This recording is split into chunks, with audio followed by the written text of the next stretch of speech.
Our last lesson looked at how atoms can form into ions by trying to fulfill their outermost shell. They do that by donating or receiving electrons, one or the other. Typically the metal atom will donate an electron, or at least one electron, and the nonmetals will receive those electrons. In that process, the metals become positively charged because they've gotten rid of some of their negativity, and the nonmetals become negatively charged because they've received extra negativity. Well, that's between a metal and a nonmetal. There are other types of bonds between a metal and a metal, and a nonmetal and a nonmetal. So we're not going to talk about metallic bonds this year, but we are going to talk about covalent bonds, also called molecular bonds. Those are between a nonmetal and another nonmetal. That has nothing to do with ions, but the idea is still the same. They want to get a full outer shell because that still creates a more stable atom. However, they don't do it by donating and receiving. They do it in a different way. They share their electrons. So what does that look like? How can electrons be shared between atoms? Is that really any different than donating and receiving? Let's go over that. So first we're going to have to build some atoms. So go over how to build an atom again based on our periodic table. Remember, we need to know two pieces of information. We need to know what row that atom's in, and we also need to know the atomic number. So we're going to build fluorine. Fluorine has the atomic number of 9, so it's got 9 protons and 9 electrons, and it's in the second row, so that tells us that it's going to have 2 orbits of electrons. So let's build that. So we're going to have fluorine, which has 9 protons in the core.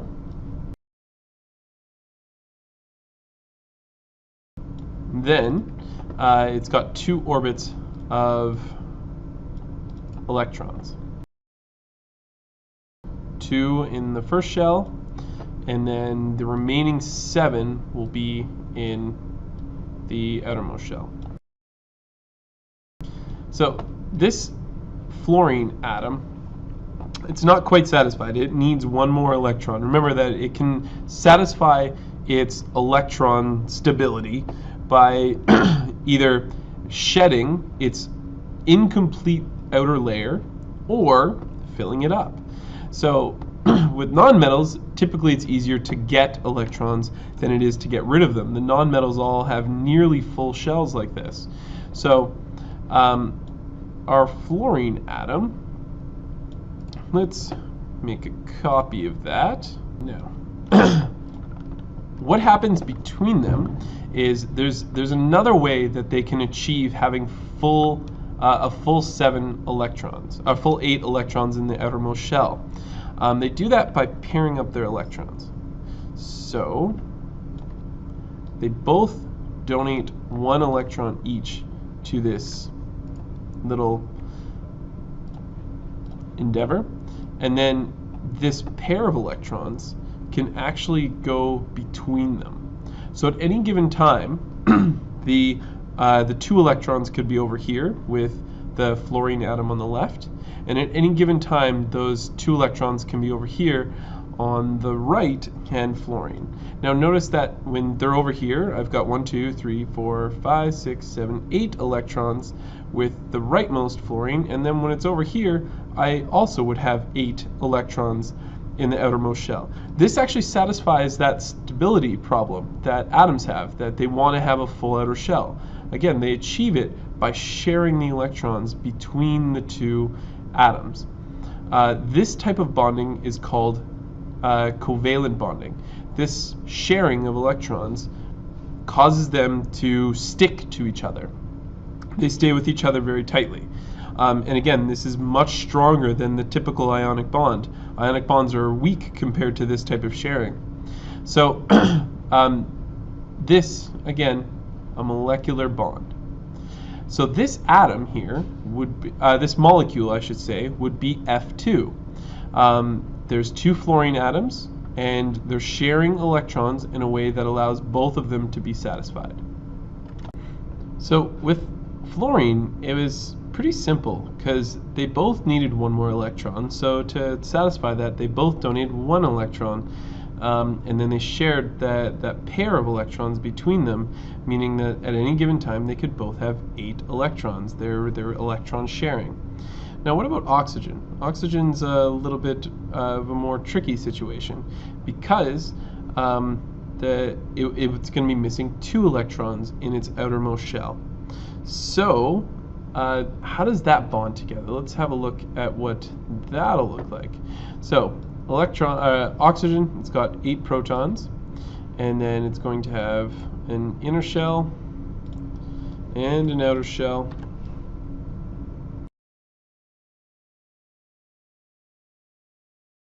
Now, this oxygen atom here, it's going to bond with another oxygen atom. So let's do that.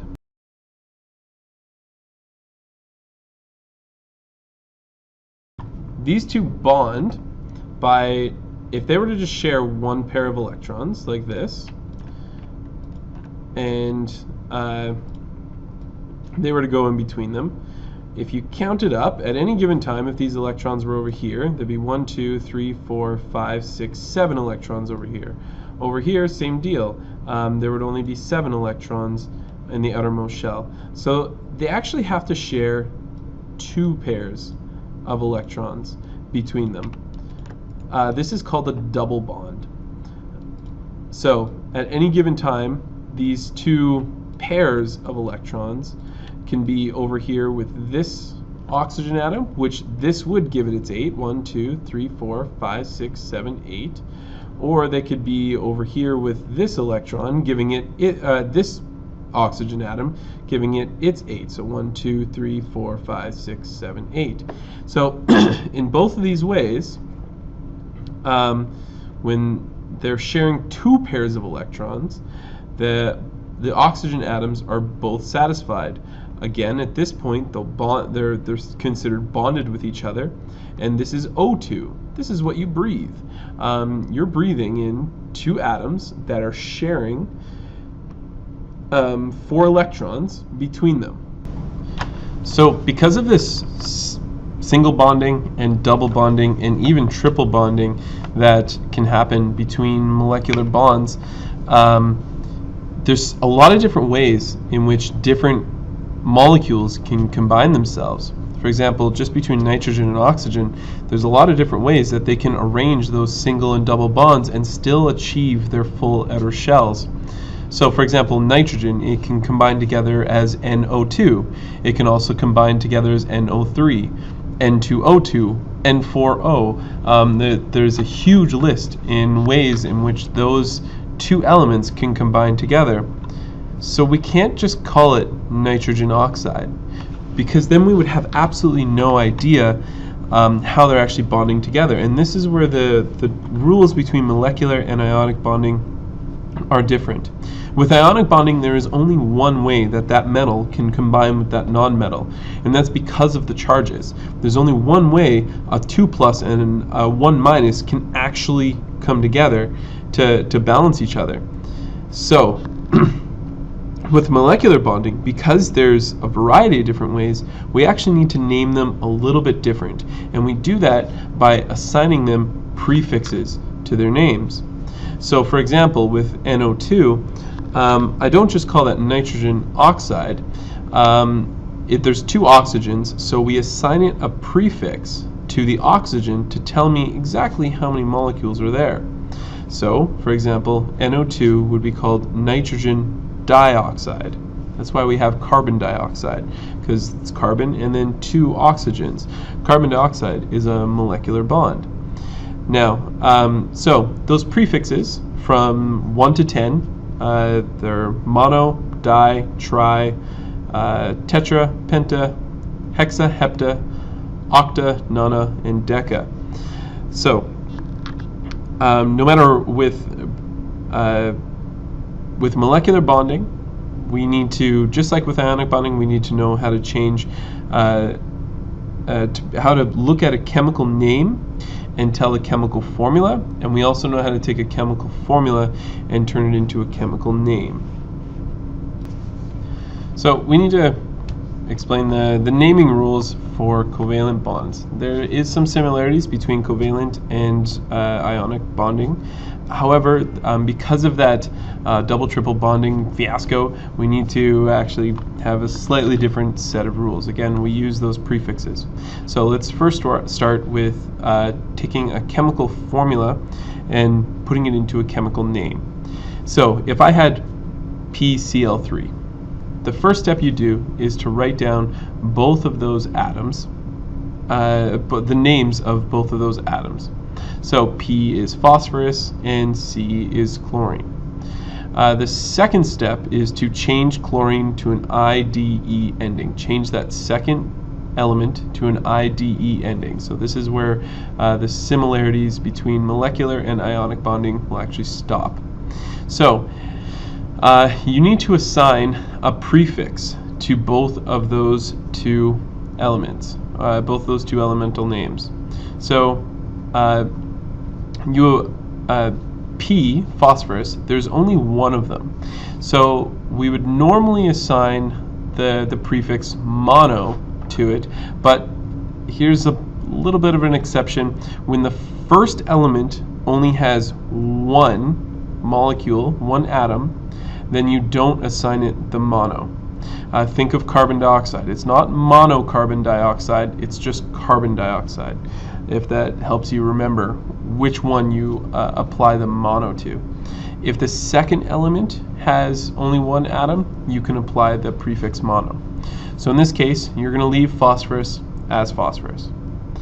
Next, you've got chloride, sorry, and there's 3 atoms there. So you need to assign it the prefix for 3, which is tri. So TRI. You need to add that prefix in, and this atom, this compound becomes phosphorus trichloride. So let's do another one. If I had P4O10, following my naming rules, my first step is to name both my elements. So P is phosphorus, O is oxygen. Second step, change your oxygen to an IDE ending, becomes oxide. So phosphorus, oxide. Now you need to assign the prefixes. So 4, the prefix for 4 is tetra. So this you're going to change the phosphorus to tetraphosphorus. The oxygen, there's 10 of them, and the prefix for 10 is deca. So this becomes decaoxide. Put it together and you have tetraphosphorus decaoxide. Let's do another one. If we had CO2, so carbon, the typical carbon dioxide, let's look how we get that name. Let's break it down. So C is carbon and O is oxygen. We're going to change the O, the oxygen, to an IDE ending, becoming carbon oxide. We need to assign prefixes now. Remember that if there is only one atom in the first element, so in the case of carbon here, there's only one atom, so we're going to assign that, we don't assign that a prefix. The second element, oxygen, there's 2 of them, so the prefix for 2 is di, so we assign the di prefix to oxide and it becomes carbon dioxide. Now, if a last example I'll give, if I had carbon monoxide, so CO, this becomes, so let's do the naming for it, 1 carbon and 1 oxygen, so we'll write down carbon, write down oxygen. This is, change the oxygen to an oxide. Now we've got 1 atom of carbon, so and it's the first element, so we again do not assign it a prefix, it stays as carbon. The O, there's only 1 atom of the oxygen, so for the second element we do assign the prefix of mono, so this becomes carbon monoxide. Alright, Let's go the other way. If I had dinitrogen dioxide, you're going to take the two elements that are in there. So you'll find nitrogen and you'll find oxygen. So this is the first step. You're going to write down the elemental symbol for your two elements. So nitrogen is N, oxygen is O, and then you're going to use the prefixes to figure out how many of each of those elements there are. So you take the prefix of dinitrogen, di is 2, so you're going to write N2, and dioxide is also 2, so O2. Put it together and you've got N2O2. That's how you change the chemical name to the chemical formula. Let's do another one. If I had NH3, nitrogen trihydride. So going to change that to the chemical formula. Nitrogen, notice that it doesn't have the prefix. That means that there's only one of them. And then the hydrogen there, that the elemental symbol for hydrogen is H. So we're going to write N and H. Remember that the N doesn't have any prefix, so that means there's only one of them. So we'll leave it just as N. And then this is trihydride, which means that there's 3 of them. So we'll write that as H3. So nitrogen trihydride is NH3. Alright, that's it for the naming rules. You need to know how to be able to convert ionic and molecular bonds between chemical formulas and chemical names, and also the other way, chemical name to chemical formula. Follow your sets of rules and you'll be there. Again, really highly important transferable skill to grade 10 science. Make sure you work on it, and we will practice in class. So that's all for this video. Thanks for watching. You know all about bonding now.